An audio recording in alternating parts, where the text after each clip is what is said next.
सरकारी नौकरी की जबरदस्त तैयारी के लिए हमारे चैनल को सब्सक्राइब कर लीजिए, साथ ही साथ बेल आइकन को प्रेस कर लीजिए और ऑल ऑप्शन पे टिक कर लीजिए, जिससे हमारी सारी वीडियो सबसे पहले आप तक पहुंचे बिल्कुल फ्री।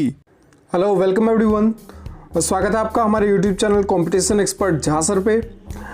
आज एक छोटा सा वीडियो में मैं आपको इम्पोर्टेंट टॉपिक के तौर पे जो है वो मौलिक कर्तव्य का कंप्लीट वीडियो पढ़ाने वाला हूं। इसमें सारे फैक्ट्स इंक्लूड होंगे। मौलिक कर्तव्य जो है एक छोटा सा टॉपिक है संविधान का, लेकिन इसमें से क्वेश्चंस बनते हैं, इसीलिए यह एक छोटा सा वीडियो होगा 2-4 मिनट का। आप लोग इसे ज़रूर कम्प्लीटली देखें और इसे नोट डाउन कर लें, यह बहुत ही ज़रूरी है।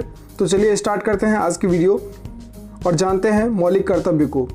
तो सबसे पहला पॉइंट है कि सरदार स्वर्ण सिंह समिति की अनुशंसा पर संविधान के 42वें संविधान संशोधन 1976 के द्वारा मौलिक कर्तव्य को संविधान में जोड़ा गया। इसे रूस के संविधान से लिया गया। बहुत इंपॉर्टेंट है दोस्त, आप लोग ध्यान देंगे कि इस पॉइंट से कितने सारे क्वेश्चन बनते हैं, ये आप समझते हैं और इसे जानने का प्रयास करते हैं। सबसे पहला क्वेश्चन बनता है कि किस समिति की अनुशंसा पर जो है वो मौलिक कर्तव्य को शामिल किया गया। तो यह समिति थी सरदार स्वर्ण सिंह समिति, यह आप याद रखेंगे। इसके अनुशंसा पे कौन से संशोधन में, ये भी पूछ सकता है। तो 42वें संविधान संशोधन में, या फिर ये पूछेगा कि 42वां संविधान संशोधन कब हुआ था, तो 1976 में। और पूछेगा कि इसके द्वारा जो है वो मौलिक कर्तव्य को भारतीय संविधान में जोड़ा गया। और मौलिक ये भी पूछ सकता है कि मौलिक कर्तव्य जो है जो भारतीय संविधान में 42वें संविधान संशोधन के अंतर्गत जोड़ा गया वह किस देश से लिया गया है। तो वह रूस के संविधान से लिया गया है, अर्थात उस समय जो है वह रूस को यूएसएसआर कहा जाता था। तो आपको कई जगह ऑप्शन में यूएसएसआर दिखने को मिलता है, तो आप उसे टिक करेंगे। नहीं तो रशिया मिलता है, तो आप इजीली जो है रशिया को टिक कर लेंगे। नेक्स्ट पॉइंट देखते हैं कि इसे भाग 4 के क में अनुच्छेद 51 के क के तहत रखा गया है। मौलिक कर्तव्य को कहाँ रखा गया है, तो भाग 4 के क में। भाग 4 अर्थात राज्य के नीति निर्देशक तत्व के अंतर्गत आता होगा यह, और इसका आर्टिकल क्या है, अनुच्छेद 51 के क के अंतर्गत जो है वो हमारे सारे मौलिक कर्तव्यों के बारे में बताया गया है। आप जानते हैं सबसे मेन बात की मौलिक कर्तव्यों की संख्या कितनी है जो हमारे संविधान में है। जिस तरह मूल अधिकार पहले 7 थे और अब जाके जो है वो 6 हैं, उसी तरह मौलिक कर्तव्य जो है की संख्या 11 है, जो इस प्रकार है। सबसे पहले संविधान में 10 ही मौलिक कर्तव्य थे, लेकिन अब जो है इस चीज़ को गौर से देखेंगे कौन कौन से हैं। अब 11 हो चुके हैं, तो उन 11 मौलिक कर्तव्य को जो है वो हम लोग ध्यान से पढ़ते हैं। तो चलिए देखते हैं।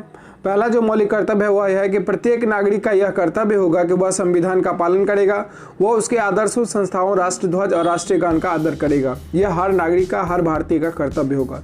दूसरा मौलिक कर्तव्य है कि स्वतंत्रता के लिए हमें राष्ट्रीय आंदोलन को प्रेरित करने वाले उच्च आदर्शों को हृदय में संजोए रखें और उनका पालन करना होगा। अर्थात जो स्वतंत्रता के लिए जो बड़े बड़े आंदोलन हुई थी और उसमें जो बहुत सारे लोग भाग लिए थे, जो बड़े बड़े नेता या बड़े बड़े जो हमारे राष्ट्रभक्त थे, उनसे प्रेरणा लेकर उन सभी यादों को मन में संजोकर जो है वो देश में जो है वो देश के हितों में भाग लेना है या उन सभी बातों का पालन करना है। नेक्स्ट पॉइंट है कि भारत की संप्रभुता, एकता और अखंडता की रक्षा करें और उसे अक्षुण्ण बनाए रखें। यह हमारा तीसरा मौलिक कर्तव्य के अंतर्गत है कि भारत की प्रभुता, एकता और अखंडता को रक्षा करें और उसे अक्षुण्ण बनाए रखें। अर्थात भारत की जो एकता है उसको बनाए रखने में हम सबका कर्तव्य है। नेक्स्ट पॉइंट है कि देश की रक्षा करें। हम सबका कर्तव्य है कि हम लोग देश की रक्षा करें। अगला कर्तव्य है हमारा कि भारत में सभी लोगों में समरसता और समान भातृत्व की भावना का निर्माण करें, अर्थात एक दूसरे में भाईचारा की भावना को प्रेरित करें। छठा जो हमारा मौलिक कर्तव्य है वह यह है कि हमारी सामाजिक संस्कृति की गौरवशाली परंपरा का महत्व समझे और उसका परिरक्षण करें। कहने का मतलब हमारी जो परंपरा है, हमारी जो संस्कृति है, उसके महत्व को हम समझें और उसका जो है रक्षण करें, उसकी रक्षा करें। अगला जो हमारा मौलिक कर्तव्य है वह है प्राकृतिक पर्यावरण की रक्षा करें और उसका संवर्धन करें, अर्थात पर्यावरण की रक्षा करें और उसमें वृद्धि करें। नेक्स्ट है कि वैज्ञानिक दृष्टिकोण और ज्ञानार्जन की भावना का विकास करें।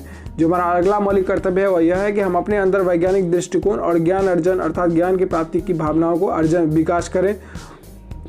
जो हमारा 9वां मौलिक कर्तव्य है वह कहता है कि सार्वजनिक संपत्ति को सुरक्षित रखें। जितनी भी सार्वजनिक संपत्ति, स्कूल, कॉलेज, कोई भी सरकारी ऑफिस या सरकारी से रिलेटेड जो भी सामान है जो सार्वजनिक है, हम सब की है, उसका कर्तव्य बनता है हम सबका कि हम सब जो है उसकी रक्षा करें, तोड़ फोड़ ना करें।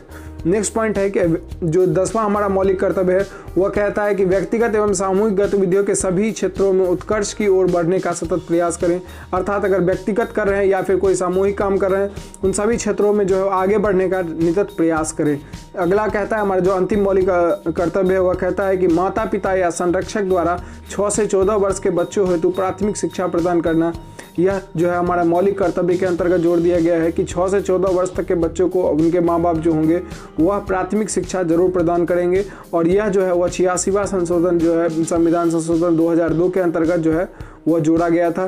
तो यह जो है सबसे लास्ट में, पहले 10 ही मौलिक कर्तव्य थे, 11वां मौलिक कर्तव्य बाद में जोड़ा गया। और यह जो है ये है कि 6 वर्ष से 14 वर्ष तक जो है माता पिता जो होंगे वह बच्चों को प्राथमिक शिक्षा प्रदान करेंगे और यह 86वां संविधान संशोधन के अंतर्गत जोड़ा गया। तो यह थी मौलिक कर्तव्य की कंप्लीट वीडियो। बाकी सारे वीडियो मैंने अपने चैनल पे दे दिए हैं। अगर आप नहीं देखे होंगे पॉलिटी के कंप्लीट वीडियो या फिर सारे हिस्ट्री के कंप्लीट वीडियो तो आप जाके हमारे चैनल से देख सकते हैं। और भी सब्जेक्ट की वीडियो मैं लगातार डालते रहता हूँ, इसलिए अगर आप यहाँ पे नए आए हैं तो इसे ज़रूर सब्सक्राइब कर लीजिए और बेल आइकन को प्रेस कर लीजिए। और ये वीडियो हेल्पफुल लगी हो तो इसे ज़रूर लाइक कर दीजिए और शेयर कर दीजिए। थैंक यू, मिलते हैं नेक्स्ट वीडियो में।